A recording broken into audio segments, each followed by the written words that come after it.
Hi everybody, it's Amy here. Before I begin, I just would really like to invite you to follow me on my Instagram at Cultivating Wholesomeness. If you'd like to see me on a different platform and interact with me in that way, please do follow me. Getting into the book that I'll be focusing on today, I actually have it. It's called Love for Imperfect Things, and as you can see, there was a lot in this book that I bookmarked and highlighted, which I usually do, but most of the other books I read in an electronic format, so it's not as nice to see like it is with this book. And just something that I wanted to mention about this book, the pages are kind of thicker, and it's one of those books that I would kind of put up as a decoration because it is so beautiful, and it has artwork every so often.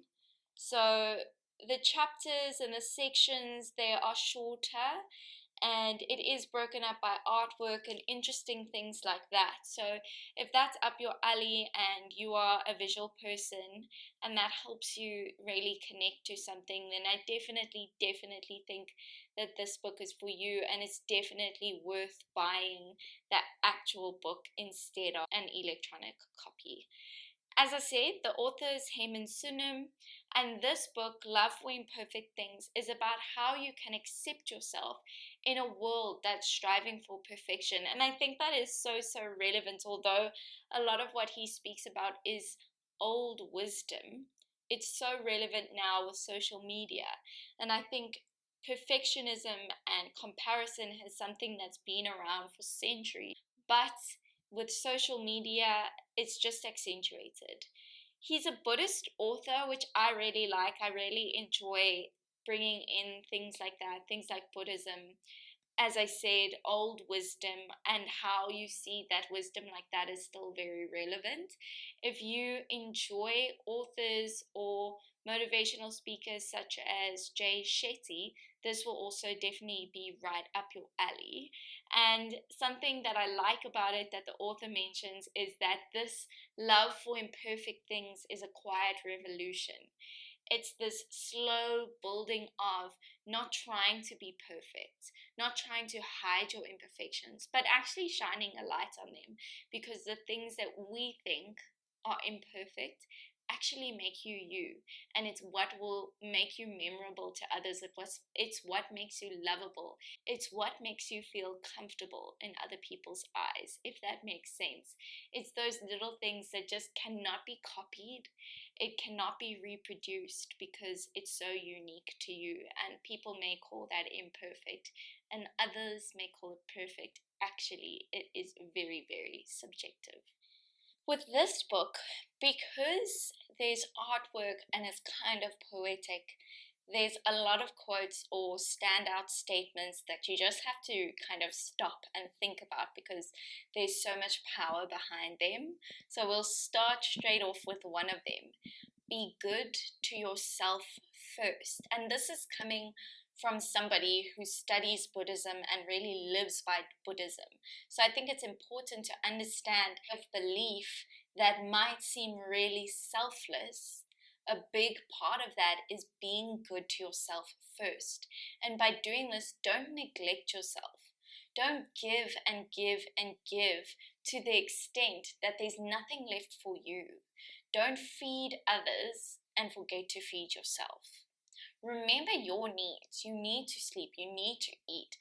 There are certain things that you as a person need, and it can be very individual. For me, I really need some sort of movement at least 5 days a week.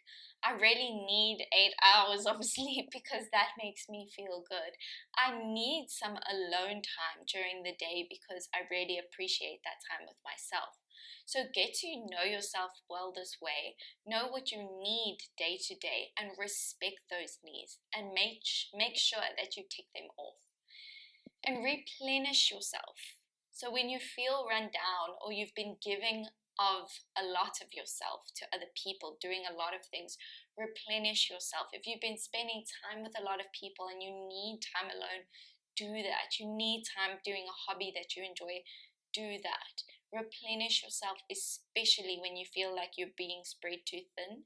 And it might feel good to be spread too thin because you're helping so many people and you're busy and you're doing such wonderful things. But if you continue that way and you pour from an empty cup, resentment will build, and all that help and all that work you're doing won't be worth it. Something that I think is interesting that the author deals with or talks about is dealing with disappointment, because it is all around us.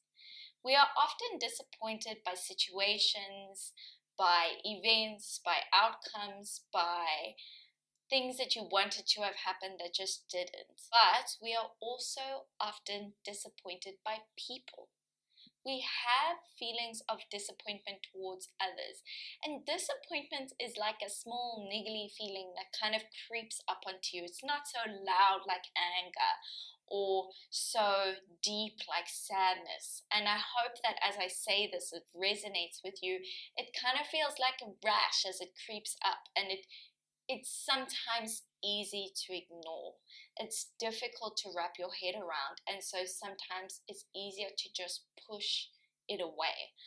But the author says that feelings of disappointment, especially towards others, are warning signs. They are warning signs that there's an issue in your relationship with a person and you need to work through it, because disappointment is at the root of many other more complicated, more toxic, more difficult to work through emotions. So if you feel that feeling of disappointment with another person, don't push it down, don't ignore it, pay attention to it, be honest, mindfully, kindly, and try your best to move through it. Something that the author brings up that I really like, again, a standout statement and a standout quote that I'll read to you, is "You are what you say." Because we often have so many conversations day to day. We speak a lot and we don't always pay attention to what we say. We sometimes just speak for the sake of speaking, to fill silence. But the author says if you tell a story about someone else, in many cases, more is revealed about the speaker than the one that they are talking about.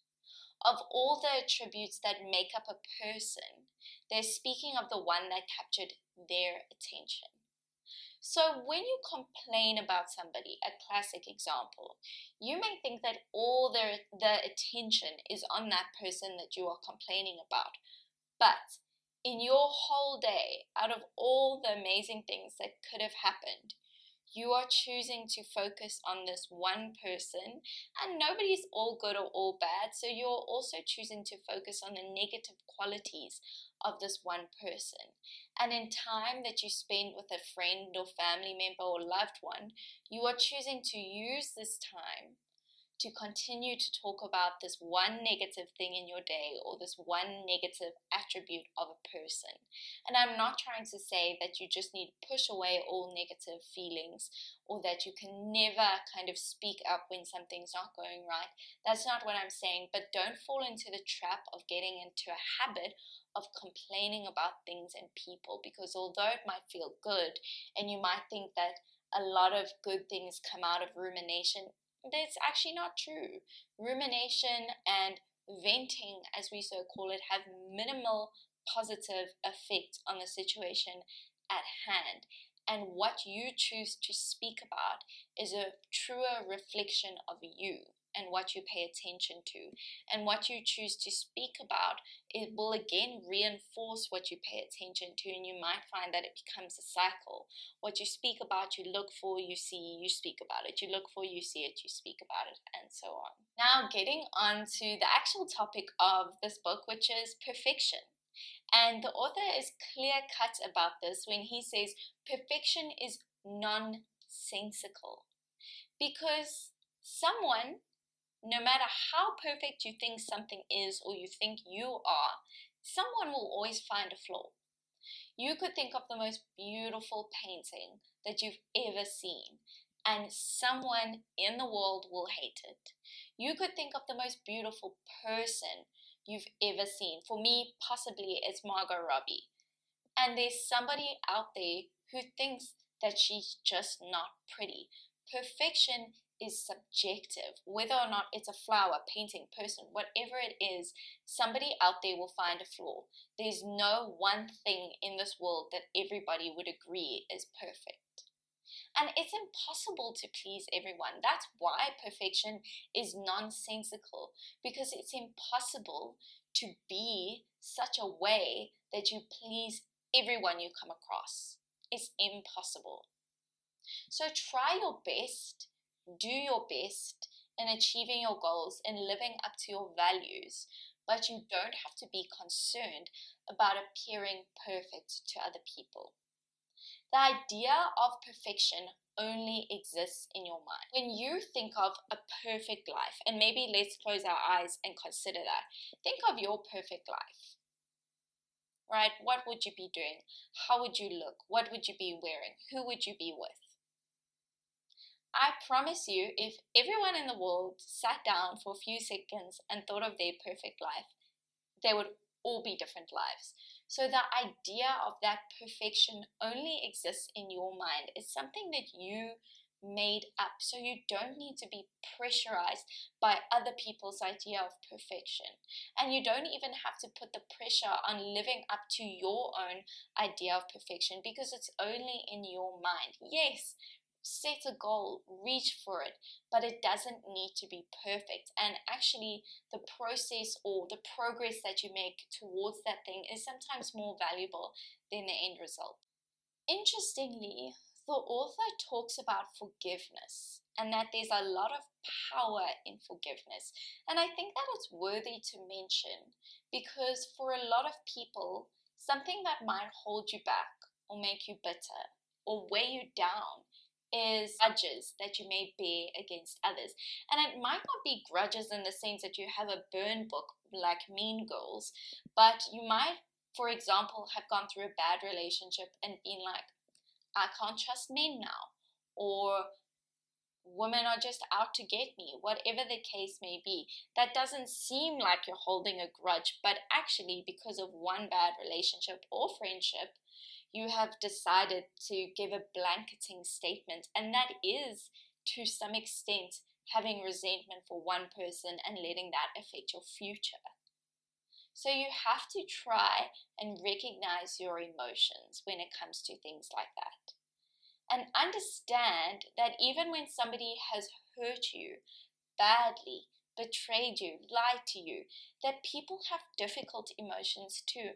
And it's seldom the case that people are out to get you. People are all complex individuals, even if they're older than you, even if they're family members who are meant to protect you. We are all complex human beings with our own history, with our own memories, with our own fears. And a lot of the time, people hurt you not because they want to, but just as a result of dealing with their own issues. A lot of the time, it's not about you, and it's not a personal attack, even when it feels like it. At the end of the day, forgiveness is not about the other person. You don't have to even ever speak to the other person again. You don't have to be friends or link up with them again. Forgiveness is for your own peace of mind, so that you don't have to have these heavy things weighing you down. So you don't have to let other people's actions affect your own future. Forgiveness is for you to be able to move on and have an open mind for new experiences, to trust people, to have an open heart. So don't forgive because you want to do it for somebody else. And don't not forgive because you see it as giving in. Forgive because that's a healthy thing to do for you. Something else that the author mentions and that I want to expand on is getting out of a rut. Because sometimes we might get into a routine and we get so into the routine that it actually becomes boring. Or we're so out of routine and so disorganized in our lives that we feel really stuck and really incapable of getting out of these bad habits and living differently. A lot of the times people know that what they're doing is unhealthy and not helpful for your mind, but you just don't know how to move on from that, how is to escape that rut. And a big part of this is negative thoughts. So what the author suggests we do is only observe negative thoughts. When you have a thought like, I'm a failure, very deep, very hectic thought. I don't know why that's the first one that came to mind. If you think I am a failure and you don't absorb it, you become it. You feel that thought. You feel down about yourself. It might affect your actions. You might feel like you can't do things properly. But if you observe that thought without attaching to it, you find you can let go of it a bit easier. Just the same way as we have a body, but we're not our body. And we have thoughts, but we're not our thoughts. We have feelings, but we're not our feelings. You're going to let thoughts come and go. You're going to observe it. Because at the end of the day, when you do, now this is a bit complicated to try and explain, so bear with me. But when you do things, most of us have a little voice in our head that talks to us a lot of the time. And that voice is not us because we observe that voice. If we were that voice, we wouldn't observe it. So maybe that helps you notice that you are a bird's eye view. When that little voice says things that are negative, you don't have to attach to it. You don't have to become that. You don't have to identify with it. You can just observe it. And by observing it gently, you find that it moves on.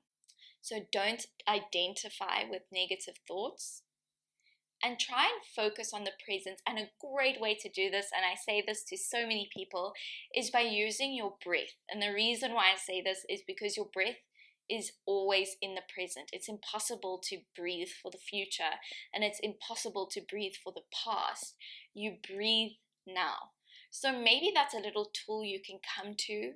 When a negative thought comes to you, observe it, come to the breath, be in the present. Maybe you can do a quick box breath, which is breathing in for 4, 3, 2, 1, holding for 1, 2, 3, 4, and breathing out for 4, 3, 2, 1. Maybe you can just do a couple rounds of those, and by the end of it, you feel a bit lighter. You always have your breath. It's a tool you can take with you wherever you go. Some other ways to get out of a rut or to let go of negative thoughts and focus on something different is to learn something new. Find a new hobby. What's something that you're kind of interested in that you'd like to learn more about?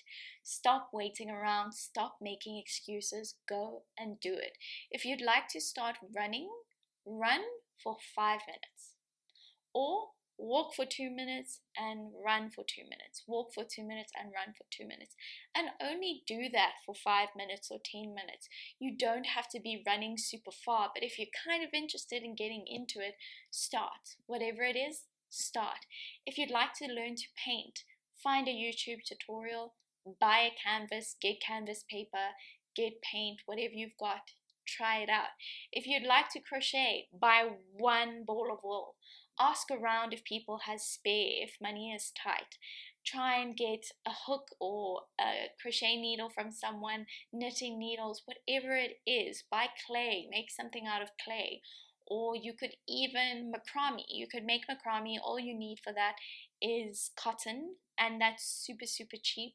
Whatever it is, it could be something that doesn't even require money. Puzzles. If you are vaguely interested in puzzles, do that. Find these little interests and learn something new. And a great way to do this is what you're doing now, reading, absorbing information of some kind. You're learning something new. Volunteer. Go and help a cause that's important for you. You're doing something not because you're getting remunerated, but because you're helping. Trust me, it feels so good to help people. And get together with friends. Being around people who have a good mindset, values that are like yours and who make you feel good when you're around them will lift your spirit. So when you're in a rut, make plans with your friends. And I know that sometimes when you're in a rut, that's the hardest time to make plans and see people because you don't feel good about yourself. but push yourself, set the date, commit to it, and go to it. Maybe you can make it a regular thing. Maybe you can start a games night with your friends. Maybe you can start a book club, whatever it is. Spend time with people, because even if you're an introvert, if you're surrounded by people who have good values and a good sense of humor, they will lift your spirits.